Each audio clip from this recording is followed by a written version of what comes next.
କାମନାରେ ଅନ୍ଧ ହୋଇ ଭୁଲିଗଲେ ତାଙ୍କର ପୋଜିସନ୍। ହଁ ଫ୍ରେଣ୍ଡସ୍, ଆମେ ଏଇଥିପାଇଁ କଥା କହୁଛୁ ଯେ ବବ୍ଲିଙ୍କର ଯେ କୋଚ୍ ଅଛନ୍ତି, କରାଟି କୋଚ୍, ଯେଉଁ ଏକ୍ସପେକ୍ଟେସନ୍ ନେଇ ବବ୍ଲି ଆସିଥିଲେ ତାଙ୍କ ପାଖକୁ, କିନ୍ତୁ ସେ ଅଲଗା ଏକ୍ସପେକ୍ଟେସନ୍ କରିଛନ୍ତି ବବ୍ଲିଙ୍କ ଠାରୁ। ଆଉ ସେଥିପାଇଁ ନିଶା ଦେଇଛନ୍ତି ବବ୍ଲିଙ୍କୁ।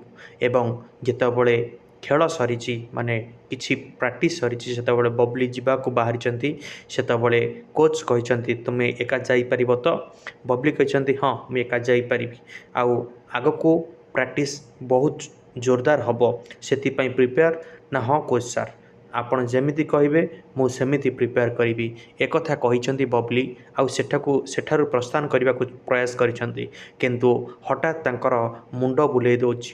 ଆଉ ସେ ଜାଣି ବି ପାରୁନାହାନ୍ତି କ'ଣ ପାଇଁ ତାଙ୍କର ମୁଣ୍ଡ ବୁଲେଇ ଦେଉଛି।